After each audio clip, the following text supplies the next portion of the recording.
Halo, selamat pagi adik-adik. Perkenalkan saya dengan Kak Daniel. Hari ini kita akan membahas firman Tuhan tentang roh Tuhan ada padaku. Tapi sebelum kita membahas firman Tuhan hari ini, mari kita satu dalam doa. Di Bapa dan kerjaan sorga, terima kasih untuk hari ini ya Tuhan. Kami boleh tetap Tuhan pelihara, Tuhan jaga Tuhan. Dan sementara kami akan merenungkan firman-Mu, berkati kami semua, urapi kami ya Tuhan. Supaya kami mengerti akan firman-Mu dan kami jadi pelaku-pelaku firman-Mu. Dalam nama Yesus, kami berdoa dan mengucap syukur. Amin. Adik-adik, kita akan membaca Alkitab kita pada hari ini yang terambil dari Yoel 2 ayat 28 sampai dengan 29. Yoel 2 ayat 28 sampai dengan 29. Demikianlah firman Tuhan. Kemudian daripada itu akan terjadi bahwa aku akan mencurahkan rohku ke atas semua manusia, maka anak-anakmu laki-laki dan perempuan akan bernubuat. Orang-orangmu yang tua akan mendapat mimpi, taruna-tarunamu akan mendapat penglihatan-penglihatan. Juga ke atas hamba-hambamu laki-laki dan perempuan akan kucurahkan rohku pada hari-hari itu. Firman Tuhan hari ini mau menjelaskan tentang bagaimana hari Tuhan akan terjadi pada saat itu. Jadi temanya pada hari ini roh Tuhan ada padaku. Kita diajarkan melalui dari kitab Yoel ini, yang dimana kitab Yoel ini adalah kitab nabi-nabi kecil. Salah satunya diantaranya yaitu ada 12 kitab ya, tapi di sini kitab Yoel salah satunya. Dan Nabi Yoel ini melayani di wilayah kerajaan selatan atau Yehuda, pusatnya di Yerusalem. Yoel sendiri itu artinya Tuhan atau Yahweh adalah Allah. Dan kitabnya ditulis sekitar tahun 590 sebelum Masehi.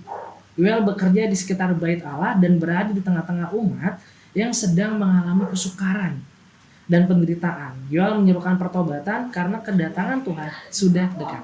Pencurahan hari Tuhan yang dimasukkan oleh Nabi Yoel di sini pada waktu itu konteksnya adalah wabah belalang. Siapa yang nggak tahu tentang belalang ya? Jadi di situ dijelaskan bahwa belalang melahap habis semua bahan-bahan pangan.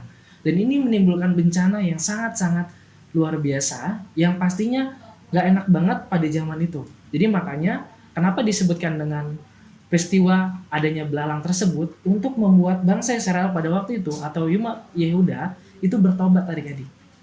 Nah kalau dalam keseharian kita, dalam perjanjian baru yang kita saat ini sedang pelajari adik-adik, itu bicara tentang Roh Kudus yang dicurahkan. Karena hari ini kita juga merayakan hari Pentakosta, itu hari yang ke-50. Nah, di mana Roh Kudus dicurahkan di atas loteng Yerusalem. Dan di sini disebutkan juga bahwa pada waktu pencurahan Roh Kudus tersebut ada maksud tujuan Allah mencurahkan rohnya ke atas manusia, yaitu supaya manusia menjadi saksinya Tuhan.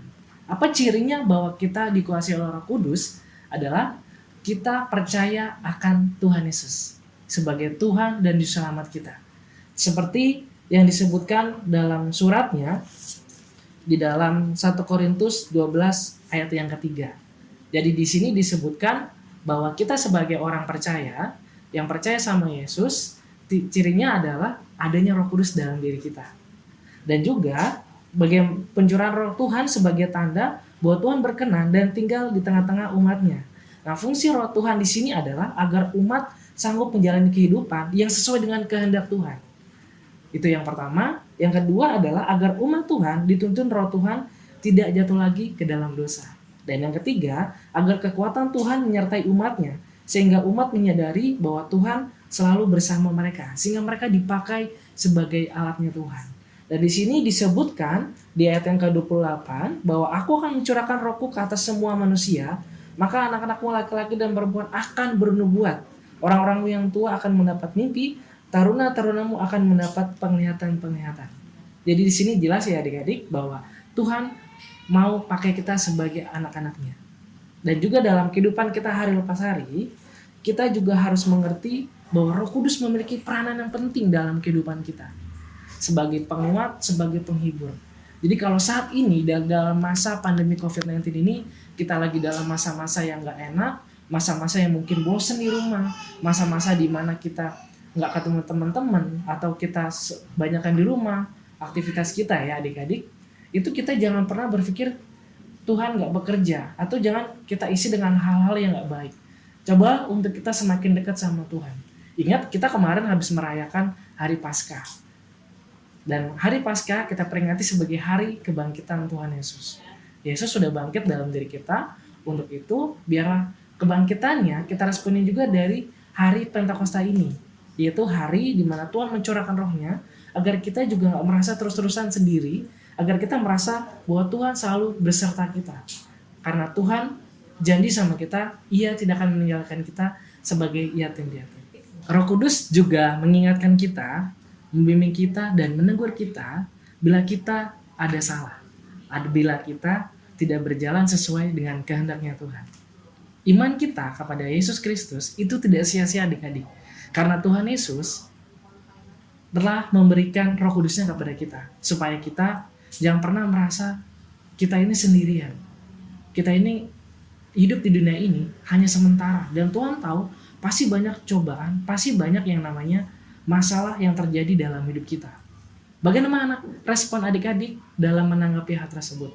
Apakah adik-adik mau tetap tinggal diam dengan kekuatan adik-adik atau tetap percaya sama Tuhan dan mengandalkan Roh Kudus dalam kehidupan adik-adik? Karena Roh Kudus adalah roh yang dikirim oleh Tuhan supaya kita menjadi saksinya, supaya kita menghasilkan buah-buah roh seperti yang tertulis dalam Galatia 5. Dan cirinya adalah sebagai anak-anak Tuhan, kita harus tahu bahwa orang yang sudah dalam Tuhan pasti menghasilkan buah-buah roh. Roh Kudus dicurahkan supaya kita makin hari makin intim dengan Tuhan dan menghasilkan buah-buah roh.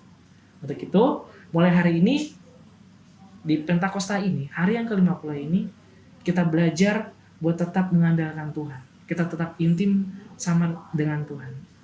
Bagaimana Tuhan juga sudah mencurahkan rohnya atas kita. Untuk itu kita jangan pernah takut adik-adik. Jangan pernah khawatir.